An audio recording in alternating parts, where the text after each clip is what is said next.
Bora analisar esse jogo que tende a ser extremamente interessante. João Fonseca, tenista brasileiro de 19 anos, contra Denis Shapovalov, tenista canadense de 26 anos. Partida essa que é válida pelas quartas de final do ATP 500 de Basel, da Basileia, na Suíça. O João Fonseca luta para chegar à segunda semifinal de sua carreira e a maior delas, a outra semifinal, foi feita ao longo da campanha do título do ATP 250 de Buenos Aires. Demorei um pouco, bastante, a soltar o vídeo dessa análise porque Shapovalov é um tenista muito interessante de ser analisado. Joga muito bonito, é o único canhoto com backhand de uma mão no circuito e também é um dos tenistas que foram muito hypados, né, no começo da carreira, que acabaram não atingindo todo o seu potencial, pelo menos até agora. Além disso, tem uma personalidade muito interessante, dá declarações que fugem do óbvio e também é extremamente imprevisível. Um jogo entre ele e o João Fonseca pode acontecer de tudo, desde um espetáculo cheio de winners até um jogo tenso com muitos erros, né? Um jogo amarrado. Shapovalov já foi meu jogador predileto, mas ele me irritava demais com essa inconstância dele e eu acabei largando o Chapo, porque meu pano eu deixo reservado para os brasileiros. O jogo ocorre nesta sexta-feira, 24 de outubro, por volta de 10h30 da manhã, 11 horas, porque é o jogo que sucede à partida que começa às 9 da manhã. Portanto, é por aí, pelo menos 10h30. Bom, já deixa o like de vocês, se inscrevam no canal e ativem o sininho das notificações. Então bora entender quem é esse tal de Denis Shapovalov, canadense, 1,85 m de altura, 26 anos, 22 do mundo, ex-número 10, 4 títulos na carreira, 2 esse ano, canhoto e esquerda com uma mão. Quadra predileta é a quadra dura coberta. Quanto mais rápida, melhor para ele. Então, Basel é um torneio em que ele tem o seu potencial aumentado, já que se trata do piso que foi considerado o mais rápido do ano passado. E, além disso, é coberto, né? O que diminui a interferência do vento, do ar na bola e faz com que ela corra mais. Então, as condições ficam muito rápidas. O Chapo, ele surgiu em 2017, aos 18 anos, de maneira fulminante. Ele fez semifinal do Master 1000 do Canadá, quando ele estava por volta de 145 do mundo, derrotou o Nadal nas oitavas, um jogo espetacular, 7-6 no terceiro set, em que o Chapo deu espetáculo. Logo em seguida, ele foi ao US Open, saiu do quali e atingiu a quarta rodada, amassando no caminho Medvedev e Tsonga, ambos por 3-0. Depois, ele chegou ao top 50 profissional antes de ter idade profissional, ainda era juvenil, mas acabou ao longo da sua carreira não chegando onde era esperado. Ele era cotado como um futuro campeão de Grand Slam, um futuro top 3 e não chegou lá ainda, né? Tenista que passou a maior parte da carreira no top 15, atingiu o top 10 por 10 semanas, fez semifinal de Wimbledon, quartas de US Open, final no Master 1000 de Paris, quadradura coberta. Tem 4 títulos, mais 4 ou 5 finais. É um baita currículo, né? Mas não foi o que se aguardava do Shapovalov, assim como seus contemporâneos canadenses, né? Félix Auger-Aliassime, Bianca Andreescu, essa pelo menos ganhou um Grand Slam, né? Hoje a melhor tenista deles é a Leila Fernandes, no feminino, que também fez final de US Open, mas acabou emperrada ali no top 30, 30, 40, no top 40. O Chapo passou a maior parte da carreira top 15, top 20, lesionou em 2023 e agora está retomando o ranking dele, né? Bom, na quadradura indoor, 3 títulos, um deles nessa temporada, ATP 500 de Dallas, que é a quadra mais veloz do circuito, ao lado de Basel. Também, ao longo da carreira, fez 3 vices indoor hard, né? Dentre eles o Master 1000 de Paris e vem da semifinal semana passada no ATP de Estocolmo, na Suécia, também nesse piso. Bom, falei bastante do currículo dele porque é um currículo interessante, né? Essa questão dele ter sido hypado e não se consolidado. É uma coisa que muita gente tem medo de que aconteça com o João Fonseca. E até acho que pode acontecer, claro. Eu acho que o piso do João, o mínimo que o João vai atingir, é ser um Shapovalov, né? Top 10 por algum momento, top 20, oscilando. O mínimo, assim, se tudo der errado. Mas se tudo der certo, o João tem possibilidades de ir muito, muito, muito mais longe, né? O João é um dos grandes talentos dessa geração. Agora, por fim, vamos entender o Shapovalov, que também é um jogo interessante, entender o jogo dele, né? Nossa, tem até que ler, cara. Tanta coisa interessante desse cara. Bom, tenista agressivo, pontos curtos, né? Saca a primeira bola, vai para os winners, pouca troca e intolerante a pontos muito longos, assim, né? É quando ele começa a cometer diversos erros não forçados, né?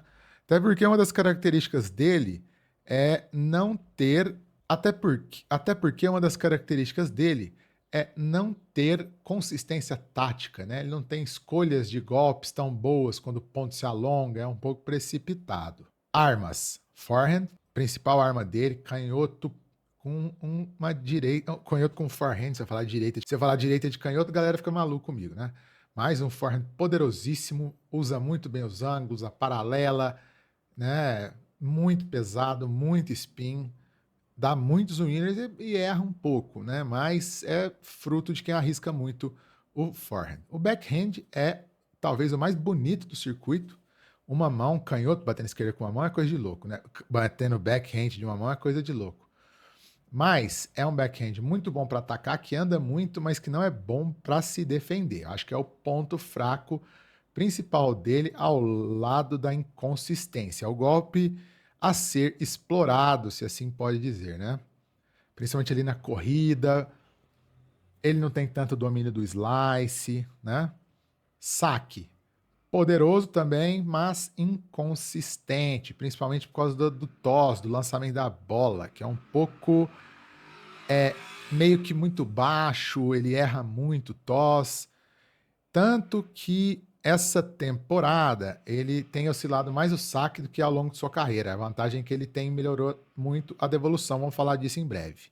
Devolução, né? É o que eu estava falando, mudou qualitativamente em 2025 e hoje ele é o oitavo melhor devolvedor da temporada. Mobilidade, era um cara atlético demais no começo da carreira. Depois ali, 2022, 2023, deu uma ficou meio pesado, mais lento, sem tanta explosão. Agora está recuperando a melhor forma, mas não tem aquela atleticidade monstruosa do começo da carreira, de quando ele estourou para o circuito. Por fim, como eu disse, meio precipitado, taticamente não é tão bom, escolhas de jogadas às vezes não muito boas, meio juvenil, né? Meio 18 anos ainda.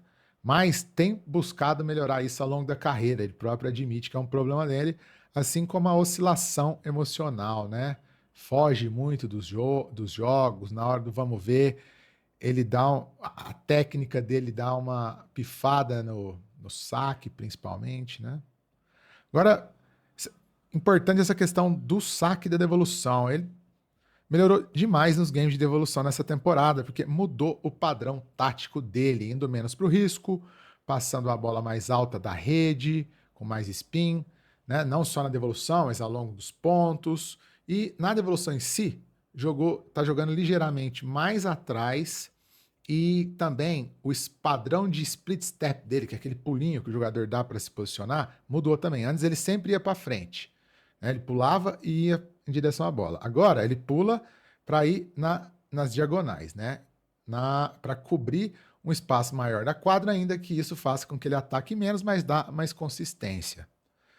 Já no saque, não tem sido uma boa temporada dele no saque, ainda que a indoor hard, né, a quadra dura coberta, ela acelera o saque de todo mundo e faz com que todo mundo melhore o saque, né? Então, o saque dele na quadra dura coberta está melhor do que estava nos outros pisos, né? Mas tem uma inconsistência muito grande no segundo saque, por conta muito do toss, não domina tão bem o saque kick, saque que quica e sobe muito, né? o saque com aspas top spin, se é que se pode dizer isso, que é o saque mais seguro para o segundo saque, que previne ataques e dá muita dupla falta também, né? Principalmente na hora do vamos ver, no 40 iguais. Então, esse é um problema muito grave. Dupla falta é uma coisa complicada. Se dá dupla falta no 40-0, ok. Mas o duro é se você dá dupla falta no 40 iguais, na vantagem em favor, e o Chapo dá muito, né? E o Chapo faz muito isso. Mas assim, difícil atacar o primeiro saque dele, mas ele acerta pouco o primeiro saque, né? Só que quando ele acerta, é saque primeira bola, é, é winner, é ace. E é o seguinte, ó, eu peguei os números dele de devolução, né? Ele saltou, olha só, de. Cadê?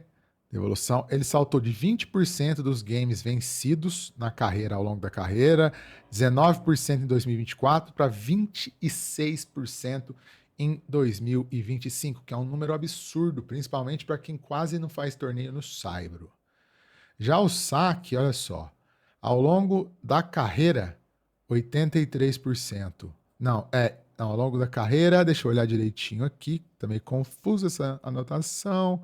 Ao longo da carreira, 76% dos pontos ganha com o primeiro saque, 77 em 2025, caiu para 72 esse ano. O segundo saque caiu de 51 para 49, mas os games vencidos caíram bastante. 83% na carreira, 85% em 2024, 79% dos games vencidos em 2025, né? É muito ainda, mas caiu bastante. Aí, então, vamos lá. João Fonseca. Nossa, quanto tempo já tem de vídeo? 12! 12 minutos, eu nem falei do João ainda. Então vamos falar do João. Matchup, encontre estilos. É ligeiramente ruim para o João, mas tem elementos bons, né? O João tem dificuldade contra canhoto. Canhoto é um cidadão que explora muito o backhand do João na corrida, que é a fragilidade dele até o momento, e principalmente nas trocas, né? Também na devolução, aquele saque aberto de canhoto machuca demais ele. Por outro lado, o João Fonseca ele é fulminante contra tenistas sem um bom segundo saque que não acertam tanto o primeiro. Então, tem um lado positivo e um lado negativo, né? Canhoto, mas que não tem um bom segundo saque. E o João devolveu demais contra o Perricard, que é o melhor saque do circuito, né? Mas o padrão de saque do Shapovalov é muito diferente, né? É o canhoto, né? Saca aberto na vantagem e tira o tenista da quadra. E o Chapa ainda tem um saque fechado, que é sempre para ace, saque no corpo com slice, que é um negócio chato de devolver, né? Mas se o João estiver devolvendo bem, a coisa muda demais. Enfrentar o Chapa é o beabá de enfrentar um tenista canhoto agressivo, né? Então ele tem que repetir, por exemplo, desempenho contra o Hugo Humbert, que ele amassou em Miami, mas ali foi o melhor jogo do João na temporada, então não é tão simples, né? Melhor jogo do João em 3 sets, né? Junto com o do Rublev em 5 sets. E o problema de jogar com canhoto, eles são muito raros no circuito, né? São 9%, né? Tem 9 top 100 hoje, por exemplo. E o João não joga com canhoto desde o Draper em Roland Garros, né? E o Draper é um cara pedra no sapato do João, né? Aí qual que é o beabá? Esquerda na paralela, para quê?